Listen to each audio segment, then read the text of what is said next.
যাদের ডায়াবেটিস হয় কিভাবে হয়? ভরা কলসি ভরে গেছে, এখন আরও যদি পানি ঢালতে যান ঢুকবে নাকি উতলায় পড়বে? তাহলে দেখেন আমাদের কোষে যখন ওভারলোড হয়ে যায় আর জন্য জায়গা নাই, আর যেহেতু আমার কোষে জায়গা নাই তাহলে আমার কোষে চর্বি জমে গেছে, এখন রক্তের চিনি কোষে ঢুকবে, রক্তের চিনি কোষে ঢুকবে পারতেছে না। কোষ কি হয়েছে? ভরা। কি দিয়ে ভরা? চর্বি দিয়ে ভরা। কি দিয়ে ভরা? তাহলে বলেন, চর্বি কোষ দখল করেছে, চিনি আর ঢুকতে পারছে না, তো রক্তের চিনি কোথায় যাবে?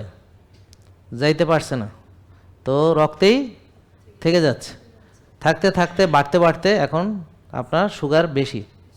এটা হলো ডায়াবেটিস। তাহলে সুগার বেশি মানে কি? তাহলে সুগার বেশি মানে কি? ডায়াবেটিস কেন হয়েছে? কোষে জায়গা নাই। কেন জায়গা নাই? কোষে বসছে। কি দিয়ে বসছে? এখন চর্বি দিয়ে কার কোষ কে ভরাইছে? আপনারটা আমি ভরাই দিছি? তাহলে যারটা সেই ভরাইছে। তাহলে যার যার ডায়াবেটিস সে নিজ হাতের কামায়। তাহলে বেশি না খেলে কি কোষ ভরে? তাহলে কেউ যদি হালাল এবং তৈব খায়, 1/3 খায় বা 1 লোকমা খায়, বা শির দ্বারা সোজা রাখার জন্য অতটুক খায়, এবং যদি সে ক্ষুধা লাগলে খায়, ক্ষুধা থাকতে থাকতে খাওয়া শেষ করে, এবং যদি রোজাও রাখে এবং যদি সে ওইটাকে বার্ন করে বা কায়িক শ্রম বা ব্যায়াম করে এটাকে বার্ন করে, তাহলে কি তার সুগার বাড়তে পারে কোনোদিন?